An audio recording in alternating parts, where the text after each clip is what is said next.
Estamos começando mais uma edição do Bom Dia Mercado. Faremos juntos o nosso planejamento de trabalho para essa segunda-feira, dia 4 de setembro, que marca o início, praticamente o início da data FIFA. Ainda temos alguns jogos de alguns campeonatos isolados, mas teremos uma data FIFA prolongada. Essa data FIFA vai durar até mais ou menos ali o dia 13 de setembro. No dia 14 já temos alguns campeonatos retornando, principalmente o Campeonato Brasileiro. E no dia 15, aí sim, no início, na sexta-feira, no início do final de semana, as competições europeias já retornam. Então, serão dias difíceis, nebulosos, né? Águas profundas e desconhecidas. E eu vou tentar estar aqui todo dia com vocês, seja para tentar encontrar alguma boa oportunidade ou para a gente evitar as maiores pegadinhas. Eu espero conseguir te ajudar, você trader e punter, a fazer o melhor planejamento possível para o dia de hoje.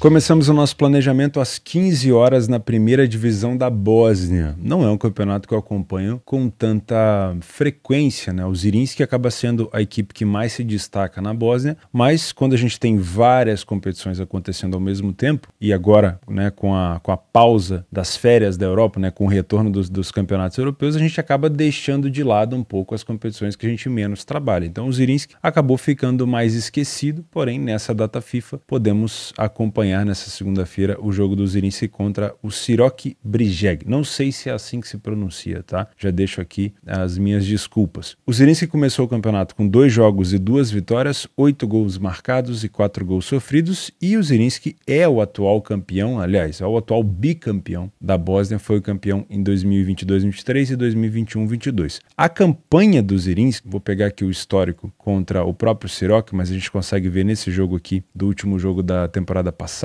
A campanha na temporada passada foi muito sólida, muito boa. Foram 25 vitórias em 33 partidas, apenas 5 derrotas, 66 gols marcados. Dá para ver que a distância para as outras equipes na Bósnia é muito grande. O segundo melhor ataque ficou com 50 gols, foram 16 gols a mais. E foi praticamente a melhor defesa da competição. Dentro de casa, o Zrinjski fez 17 partidas, venceu 14 e perdeu apenas 2, marcou 42 gols e sofreu apenas 11. Então, realmente é uma equipe muito forte, muito sólida dentro de casa. No histórico de confronto contra o Siroki, a gente tem várias vitórias aqui do Zrinjski, principalmente nessa parte recente da história, e quando a gente puxa aqui para dentro de casa, o Zrinjski perdeu a última vez para o Siroki por 3-1 em 2019. Então foram 5 vitórias consecutivas, 2-1, 4-0, 1-0, 3-0, 3-1. Nem sempre vitórias fáceis, mas vitórias com bastante consistência, vamos dizer assim. Tá? O Siroki começou bem os últimos jogos, né? Teve 2 amistosos aqui e começou com uma vitória e um empate na competição também, mas antes disso vinha numa sequência grande de derrota. Temos uma cotação de favoritismo por aqui, 1,44. Então, primeiro, para você que é trader, para poder trabalhar isso daqui, a gente precisa entender se na sua bolsa esportiva que você trabalha, seja a Betfair ou outra, né? A Betfair é minha parceira aqui do canal. Se você não tem cola, inclusive estou todo sujo de cachorro, né? Quando você sai ali fora de manhã, os cachorros é patada na cara, é pulo no peito e vamos que vamos. Enfim, se morar na roça com cachorro é isso. Então, esse moletom guerreiro da Betfair aqui que aguenta meus cachorros. Se você não tem conta na Betfair, o link tá aqui embaixo. Tem que ver se esse jogo do Zrinjski vai estar ao vivo na Betfair ou na sua bolsa esportiva. Se tiver, confere a liquidez, né? Quantidade de dinheiro que tem no mercado disponível e a quantidade de dinheiro que está entrando no mercado também, a fluidez, para ver se esse jogo vai te permitir algum trabalho. Se você tiver também o vídeo para assistir esse jogo, é muito importante para você conseguir averiguar se o super favorito aqui, Zrinjski, ou o favorito Zrinjski, está te dando padrão de superioridade. Se sim, dá para você aproveitar alguma coisa, seja a favor do favorito ou contra a zebra, de maneira convencional, que a gente costuma dizer por aqui. Se você é punter, acredito na vitória do Zrinjski, não acompanho o Zrinjski com frequência, não vou mentir para vocês e dizer que eu sou especialista na Bósnia, não sou, mas pelo histórico e pelo que eu vejo do Zrinjski, também em competições europeias, playoffs da UEFA, eu acredito que o Zrinjski possa sim vencer até com uma determinada tranquilidade o Siroki. Problema, cotação muito esmagada pelo risco envolvido. Então eu esperaria uma cotação um pouco mais valorizada. Dá para você, primeiro, se você tiver acesso ao jogo, né, streaming, assistir para ver se de fato o Zrinjski está sendo superior, se não está tomando um apavoro da zebra, né? Se realmente estiver jogando muito bem, esperar uma valorização para trabalhar. trabalhar. Como eu não acompanho tanto o campeonato da Bósnia, eu não vou te indicar nada de handicap asiático, porque é o segundo jogo que o Zrinjski fez apenas antes, né? Essa é a terceira rodada que ele vai participar, mas o campeonato de fato já está na sexta rodada. Ele teve provavelmente alguns jogos adiados por conta dos playoffs que ele estava jogando. Então, pelo desconhecimento, eu não vou te indicar nada de handicap asiático por aqui. Então, focar numa vitória do Zrinjski ou no empate anula, dependendo da valorização dessa cotação, pode ser sim bastante interessante. Às 18 horas na Argentina, o Barraca Central enfrenta o Arsenal de Sarandi na Copa da Liga Profissional. Não é mais, né? Já terminou a antiga competição, né, do Campeonato Argentino, a primeira divisão, e agora temos a Copa da Liga Profissional. Se eu não me engano, antigamente na Argentina era apertura e clausura, agora mudou, e o sistema de rebaixamento da Argentina é totalmente complexo. Inclusive o Arsenal de Sarandi ficou muito mal colocado na primeira divisão, e agora não sei como é que vai ser, acho que junta as três anos, as 3 competições, e aí faz um cálculo, enfim. O fato aqui é que a gente tem o Barraca Central dentro de casa com uma cotação próxima de 1,95, pegando o Arsenal de Sarandi. Na primeira divisão da Argentina, a gente pode pegar o confronto que eles fizeram aqui na primeira divisão, foi no dia 25, foi 0-0 o confronto entre eles, e olha só como é que ficou a primeira divisão. O River terminou com o título, né, 61 pontos, 11 pontos na frente do Tajeres. O Barraca Central ficou na 15ª colocação e dentro de casa teve um desempenho de apenas 3 derrotas. É uma equipe muito sólida defensivamente. Não é muito imponente também de forma ofensiva, mas é muito sólida defensivamente. Só perdeu aqui para equipes maiores, né? Chato. E o Arsenal de Sarandi ficou na lanterna da competição, teoricamente para ser rebaixado, mas é o que eu falei, tem todo um sistema de cálculo, de contas para ter o rebaixamento. Então dá para ver que nessa competição recente, o Arsenal de Sarandi ele foi pior do que a equipe do Barraca Central. Ou dá para falar que o Barraca Central foi uma equipe mais organizada, né? Utilizando também os dados daquela competição que terminou, para a gente poder aqui no PDF de apoio tirar algum tipo de informação, tivemos então 14 jogos do Barraca Central dentro de casa e 14 jogos do Arsenal de Sarandi fora de casa. Veja como o Arsenal de Sarandi é fraco. 7% de vitória apenas. Em 21% dos jogos, ele saiu na frente do placar, ou seja, não mostra tanta iniciativa. 14% dos jogos ele ficou apenas sem sofrer gol. Uma equipe bem vazada, né, pelo menos com constância, e falhou em marcar em 71% dos jogos. Tem um ataque muito fraco, com menos de 0,4 de média de gols marcados por jogo. Apesar de ser uma equipe muito frágil, a quantidade de gols sofridos não foi tão grande. Eu esperava até mais, né? Por ser um ataque frágil, uma equipe que perde quase todo jogo, acabou tomando relativamente pouco gol, ou seja, quando perde, na maioria das vezes a derrota deve ser por 1-0 no máximo, né? Média de gols sofridos próximo de 1,21. O Barraca Central saiu na frente em 43% dos jogos. É um número baixo, mas na comparação com o que o Arsenal de Sarandi produziu, acaba sendo o dobro, né? Acaba sendo bom, né? O número de vitórias é bem maior dentro de casa, o número de derrotas foi bem baixinho, como eu mostrei para vocês. Jogos sem sofrer gol, 50%, a defesa relativamente boa também, e um ataque que falhou em marcar em 43% dos jogos, mas que quando precisava, dava conta do recado. Tem uma média de gols marcados também inferior a um gol por jogo, mas é maior, é o dobro do que o adversário, e tem uma média de gols sofridos já inferior a um gol por jogo. Tem um primeiro tempo relativamente superior ao Arsenal de Sarandi, o número de derrotas é menor, o número de vitórias é maior, mas o número de gols sofridos é parecido. Talvez o número de gols marcados aqui se destaque de forma positiva. No segundo tempo, o número de gols sofridos reduz, isso é um fator positivo. O número de derrotas também reduz, também é um fator positivo, porém o número de vitórias reduz também drasticamente, tá? O Arsenal de Sarandi continua tendo o número de derrotas próximo de 50% e continua tendo um ataque bastante inefetivo. As características de bola aérea do Barraca Central, tanto a favor quanto contra, são destaques da equipe, né? 9 gols de cabeça, não tantos de bola parada, ou seja, é uma equipe que na maioria das vezes utiliza da bola aérea, dos corredores para cruzar a bola para a área, para tentar buscar os seus gols, porém é uma equipe que também tem sofrido nesse fundamento. Como é uma equipe que se defende bem, se fecha bem, na maioria das vezes joga o adversário para jogar pelas pontas, os escanteios, né?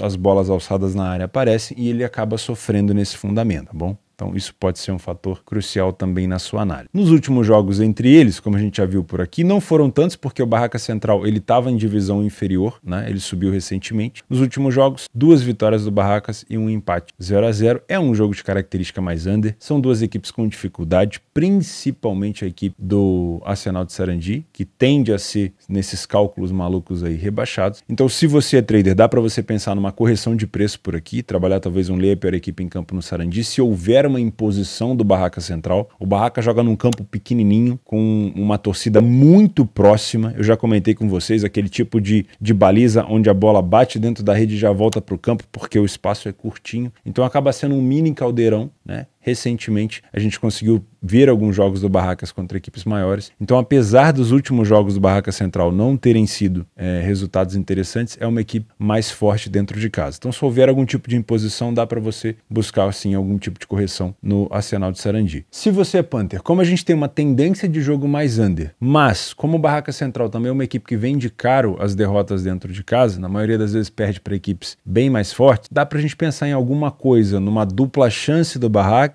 ou talvez até no empate anula do Barraca Central. Eu acho que a dupla chance é mais interessante, talvez esperar uma valorização dessa dupla chance, né? E também dá para pensar num cenário de poucos gols. Óbvio, como a tendência já é de poucos gols, o under nesse jogo deve estar bastante esmagado. A gente pode olhar aqui, talvez, a situação do under 3,5, acaba sendo aqui uma cotação próxima de 1,14, que eu não vejo valor. O under 3 asiático perto de 1,19 também eu não vejo valor. E aí você vai ter que trabalhar em cenários um pouco mais arriscados para encontrar algum tipo de situação. E sinceramente não acho tão bom, né? Porque o mercado já está com uma expectativa muito grande nessa tendência de jogo under. Então, para mim é um jogo pro ao vivo. Um trader pode tirar mais benefício desse jogo do que um Panther. Mas se você for buscar alguma coisa a favor do Barracas, tente buscar alguma coisa do empate anula ou numa dupla chance. Às 9 horas no Campeonato Equatoriano, a LDU, que recentemente eliminou o São Paulo nos pênaltis no Morumbi, pênalti perdido pelo Rames Rodrigues. A LDU vai enfrentar o Defensa e Justiça na semifinal da Copa Sul-Americana. Dentro de casa enfrenta o Guayaquil City com uma cotação próxima de 1,22. Utilizando o PDF de apoio nos últimos jogos da LDU, a gente consegue perceber que a LDU não consegue ter dentro de casa o desempenho que ela tem contra times brasileiros, porque na maioria das vezes as equipes brasileiras enfrentam o fator altitude e as equipes equatorianas já estão acostumadas com esse fator, né? Então a LDU não tem conseguido nessa temporada exercer uma pressão ou exercer um favoritismo tão grande dentro de casa. 44% de vitória, 44% das vezes sai na frente do placar, sofre gol com uma determinada frequência, mas não é uma equipe tão vazada, né?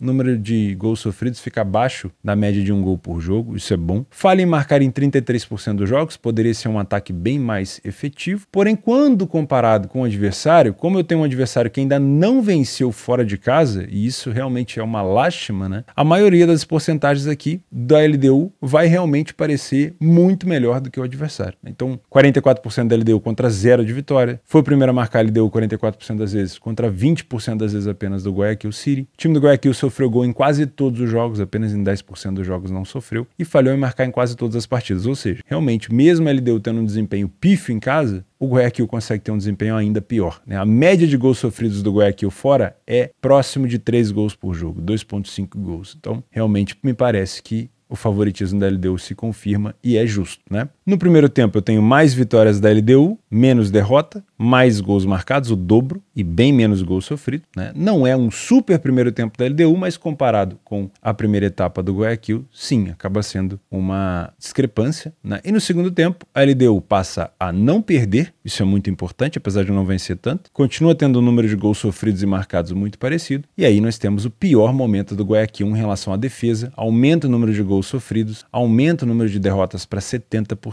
e o número de vitórias continua 0. Tá? Então ele deu realmente, me parece, um time muito mais forte por aqui. Se você é trader, primeiro consultar para ver se vai ter liquidez decente para você trabalhar na sua bolsa esportiva favorita que você trabalha, obviamente, e confirmando o favoritismo dentro de campo da LDU, dá para buscar esse back favorito no primeiro tempo, ou até mesmo um layer para equipe em campo no Guayaquil, se você trabalha com cotações um pouco mais altas, né? A tendência é que o Guayaquil seja dominado, porque é uma equipe muito frágil fora de casa. Porém, a LDU não é um time tão forte em casa no campeonato equatoriano, pelo menos nessa temporada. Se você é Panther, no histórico de confronto entre as duas, a LDU venceu o Guayaquil nas últimas 2 vezes que esteve dentro de casa, por 2-0 e 3-1, ou seja, por 2 gols de diferença. Então, se você acredita que a LDU pode cumprir um handicap asiático, você pode pensar talvez no handicap -1 da LDU, você vai pegar uma cotação um pouco mais avançada, você vai pegar uma cotação um pouco mais alta, ou você pode esperar uma valorização da equipe da LDU, caso ela comece mal o jogo, com dificuldade, você pode esperar essa cotação melhorar para você talvez pegar essa vitória no segundo tempo, ou se o Guayaquil conseguir abrir o placar, você pode pensar numa dupla chance aqui para a LDU. Eu vejo uma possibilidade de gols por aqui também, tá? Acho que dá para olhar para o over 1,5 mais valorizado, não no pré-live, porque é uma equipe do Guayaquil muito frágil. Até o 2,5 pode ser interessante, né? Porque é uma equipe do Guayaquil muito frágil e eu imagino que se sair atrás do placar, como já tá numa situação de desespero mesmo, se o LDU sair na frente, é provável que o Guayaquil descompacte o seu bloco, vá para cima e aí deixe ainda mais espaço para esses pontas velozes da LDU que a gente viu jogando agora contra o São Paulo. Bom, esses foram os jogos que eu separei para tentar dar uma olhada nesse dia, que é um dia de grade muito fraca e a tendência é que agora nos próximos dias seja ainda pior, tá?